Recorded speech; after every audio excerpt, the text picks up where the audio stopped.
You know, Reggie's did a little bit better at Orlando Regionals than I think some people were talking about, so I gotta show a video where I beat them. Hey, Nick from 9Card TCG, and today it's some more gameplay battles and voiceover because that's what I do to avoid having to play live. And it's a game that from locals that I go to, so thank you to everybody at Illustrious Cards and Games for allowing me to not only record the games, but post them to YouTube, but I wouldn't be able to do this without you, so thank you. Now, this is a really interesting game because Reggie's is a pretty decent deck, right? You see a lot of top players taking Reggie's to regionals and doing well with them, but me personally, I'm not a big fan of the deck, so I gotta show a video where I win. It just happened to be at a local tournament, so good for me, I guess, but yeah, if you haven't already, do me a favor, like, subscribe, comment, all that kind of stuff, tell YouTube this is a good channel, other people should watch it. What the thing about Reggie's that bothers me is not that it's like a mean deck that just happens to do well. It's just, I don't know what it is. There's just something about a few decks, so like Mew and Reggie's, that I just don't like. And Zoroark is in that same capacity. I just don't like them. I have nothing against the people who play the deck. I don't even particularly dislike the Pokemon. Something about those decks bother me. I don't know. Maybe if you feel that way, let me know. Tell me in the comments. Like, what am I feeling? Because I don't know how to articulate it properly. But anyway, we're gonna go ahead and check out this gameplay. So let's just, I guess, do it. Hey, Nick here, where I'm editing this video, and I realized that the quality of the gameplay, like the camera setup, is really bad because it's like, it was the first time I was recording at locals, so like I didn't have a good setup. I didn't really know how to position the camera and stuff like that. I just didn't have the right stuff to do it. I've since bought new things, and now it's much better. If you watch like yesterday's or like the other day's gameplay, newer videos will be much better, but I hope you can look past the poor setup on my end, and thanks so much. Enjoy the gameplay, and we'll just get back to it. Alright, fist bump means the game is underway. I start the Arceus V, my opponent starts the Regice, so I know immediately I'm playing against Reggie's. I get to draw for turn. Having the Arceus V in the active is really good and also kind of scary. One of two things can happen. First off, I get this double turbo energy and a quick ball. I'm going to get rid of an Ordinary Rod, probably not going to help too much in this matchup. Ideally, they're not going to be able to get through the Duraludon VMAX, but having the Arceus, the DTE, and the Duraludon in play is incredible. If you're a Arceus Duraludon player, it's pretty much the hand you want all the time, and there's really not too much else for me to do this turn, so I just go ahead and pass it off to my opponent.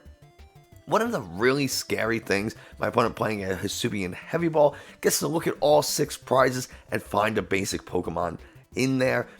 In this case, she is going to go ahead and take the Regirock. You're going to see it in just a second. I think she said what it was, but I just didn't remember seeing it, so I just wanted to confirm it was the Regirock. So the Regirock is the scary thing in this early part of the matchup, because my opponent pulls off a turn 1 attack. They knock out my Arceus before I'm ever able to power up my Duraludon, which is really, really problematic because I need the Trinity Charge. So sometimes in the Reggie matchup, going second isn't that big of a deal because I can get that Trinity Charge, power up the Duraludon, and then ideally, because of Duraludon VMAX's ability, the Reggies won't be able to hit me. So, you know, there's just some ways around it. We don't really care too much about the Reg Ice and the Blizzard Bind because the Duraludon VMAX just goes right through the effects of your opponent's active Pokemon, so not really ever worried about the Blizzard Bind too much. But my opponent started to make some plays happen, getting the Drago and the Gigas in play, so they got 4 of the 6, still missing the Steel and the Regieleki. And at this point, I still haven't seen any energies in the discard. So as the turn goes on, some quick balls have been played. We're going to see that scoop up net to bring the Regidrago into the active. So now they can go ahead and use the Dragon's Horde ability, draw until they have 4 cards in hand, which I think is just 2. Oh, I guess it's 3. Three cards attached to that choice belt, and play also attach an air balloon. before playing Professor's Research and drawing a fresh set of 7, but now that they've already used a couple of quick balls, they've already used Supportive Return, and there's still no energies, and they don't even have a full bench of Reggies, I'm not really worried about that attack. There's the Lucky, there's the Steel, so now it's a full board of Reggies. I spoke a little too soon, but there's still really no energies in the discard. So my opponent going to go ahead and try to find some with the Energy Lotto. Look at the top 7 cards of your deck, find an energy, and put it into your hand. I actually think, oh no, they find the Aurora Energy. Can be problematic if they use the Aurora Energy to discard another energy, and then they can start attaching to the Regirock, retreat with the Regidrago, hit with the Regirock. That could be really, really bad. Doesn't happen. Spoilers, it does not happen. My opponent happens to miss a few energies, so I kind of get off lucky here. Despite the fact that this could have ended real bad, real fast. So we're just going to go ahead. I think that's going to be it for my opponent, honestly. But we'll just have to see. They set up beautifully. They discarded the Aurora Energy with a quick ball, probably just to find another Regidrago or another whatever Reggie they are going to sacrifice. You kind of have to expect that I'm going to knock out whatever you leave in the active. And you don't want to knock out the Drake. You don't want me to knock out the Drago because it has the Air Balloon. That's your free pivot all the time. So you want to send up something that you're not going to use. The Lecky, the Steel, the Ice, something like that. So you quick ball right now to replace the Reggie that I'm going to knock out.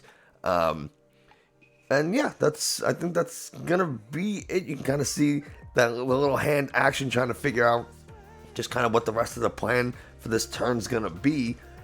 But, anything? Yeah, there's the retreat. And going to go into the Lucky like I would expect. They're going to use the ability to get the energy onto it, which honestly, you can Static Shock for 20, right? Start to put a little chip damage onto the Arceus.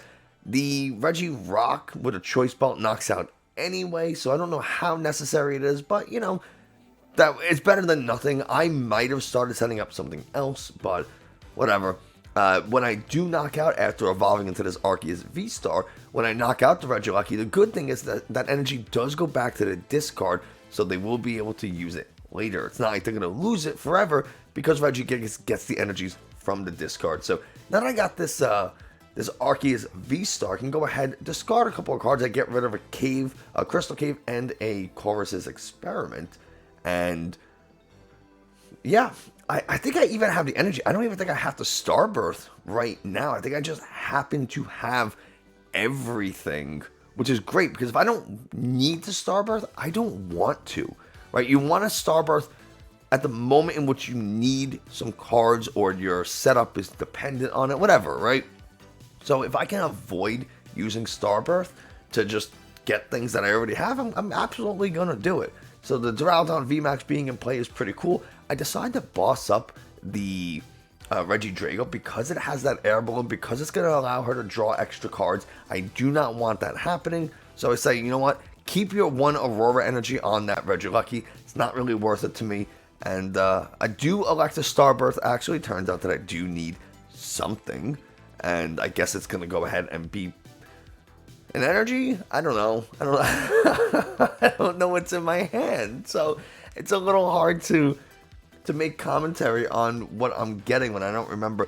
I filmed this like 2 weeks ago and I'm just now getting to it because I'm not a good YouTuber. I don't know what to I like to think that I'm starting to set up for the following turns, whether that's a stadium bump in case they get rid of, like they try to path to the peak. So we do put the Temple of Sinnoh into play. Could I have saved it for the path? Yes, I could have and probably should have.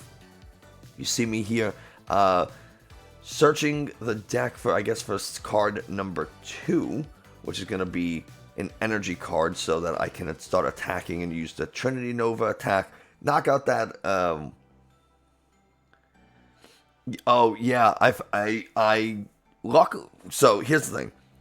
You can change... I just put the Temple of Sinnoh down.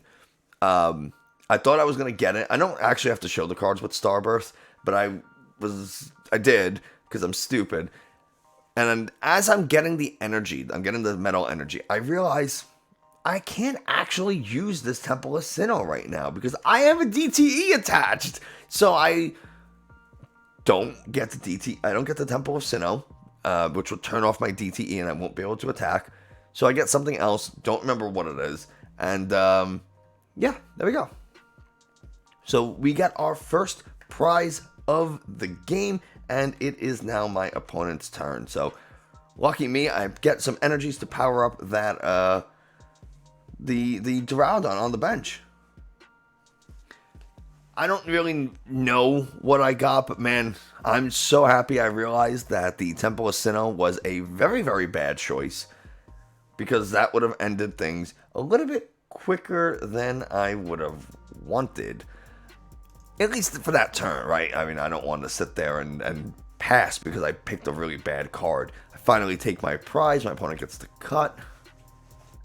So my opponent now drawing for turn. I'm sorry, not drawing for turn. Using the Dragon's Horde ability, drawing for turn and drawing a couple cards would be a problem if that were the case, but it's not. I'm just not good at. I don't even. Anyway, it's a little hard when you don't get to see any cards being played. So this is like super interesting. Honestly, I think if I remember correctly, my opponent just doesn't really have much to do. They play Path to the Peak trying to turn off Skyscraper. Personally, I probably would have waited until I was ready to attack, but you know, that's just me. I would have waited until I had that Regigigas powered up. This way I can boss up that the Duraludon, play down Path, and knock it out immediately with Gigaton Break, and my opponent just passes, but I just immediately take a KO and go back to my opponent because they didn't do anything. I'm not going to play something like a Marnie, whatever. There's no real need. I do use the Trinity Charge, though, or the Trinity Nova, to power up myself in case I do decide at some point I want to put down a Temple of Sinnoh to try to prevent my opponent from doing anything, right? That's going to turn off twin energies. So they need 2 twin energies and something else in order to make Regigigas attack in a single turn. So if I could take Temple of Sinnoh and turn those twin energies into just single colorless energies, well, then I don't have to worry about them powering up in a single turn. And if I see things happening, maybe I can go ahead and try to find a boss or like a Pokégear or something, or if I don't have one in my hand. But that's just me. But there's no real need for me to rush. I'm not going to play something like a Marnie. I'm not going to play anything to change my opponent's hand if they're not really doing anything that's worth mentioning or worth like worrying about. So they just go ahead and Static Shock for another 40, and I get the draw. Path to the Peak doesn't really hurt me here. This deck doesn't run anything like Luminion. It does run Drapion, but I'm never going to put that into play in a Reggie matchup. So at this point in time, don't really care, but I do get rid of the Path anyway, just again to prevent the boss KO on the Duraludon VMAX. There's no real reason I should keep it in play. Right? Why would I leave it in play just for my opponent to potentially make use of it? So now that I have the opportunity to get rid of it, I do. And I just attack again, Trinity Nova, and we go down to 3 prizes. And it doesn't really seem like my opponent has much to do. So again, why should I play cards like Marnie, things that might give them an opportunity to recover? Just going to force them to ride it out. And that's something that I would encourage you to do. So one of the things that you should be paying attention to is, what did your opponent do during their last turn? Did they play a supporter? Did they attach for turn? Did they use any abilities? If they're not doing that stuff, don't play Marnie or Judge, or, I mean, maybe Roxanne's okay, right? If you're going to destroy their hand, but like, I mean, at that point, if they're not doing anything and they're just losing, just let them lose. And this isn't anything like, of course, like against my opponent or anything like that. She's a very nice individual, and I enjoyed my battle against her. But I'm not going to sit there and do things to give anybody an advantage in a competitive tournament. That's just silly. I've done that at regionals. I've made that mistake of being too nice, and it costs you games. I'm telling you, I've done it. You don't need to. So my opponent does go ahead, and I think she played a Marnie, which is why we're doing this. Attaches to the Regice to try to Blizzard bind me. I could just retreat the Arceus V-STAR and attack with the Duraludon. So I don't really care too much. Still missing a Reggie, but no, not anymore. So yes, they can use the Ancient Wisdom ability now to power up the Regice. They can power, honestly, at this point, they can power up anything, probably, I hope. It's a little hard to see. I don't think I really go through my opponent's discard at any point. Arceus Duraludon is kind of a tough matchup for Regis, especially when Regis does what Regis sometimes does, and that is not get any energies going. It's one of those things that just sometimes you just don't control. My opponent uses the Ancient Wisdom to start powering up that Regice a little bit more, so now all they have to do is attach one for turn, and I just draw. They just pass off, and I draw for turn. I don't think I have to do anything. I just probably maybe play a card up. Okay, there, get rid of that. Drapion,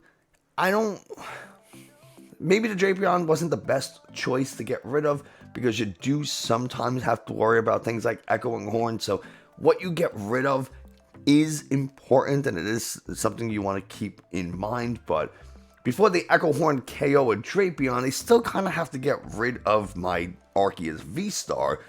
And even if they do get rid of the Arceus V-STAR, get rid of the Drapion with Echo Horn, I doubt they would have the resources to be able to get through another Echo Horn boss KO on something, and before I'm able to just start knocking out Pokemon, right? Because at this point, I only have 2 more prizes after this turn. I'm going to Colress, try to find some more cards, just to give myself some more opportunities.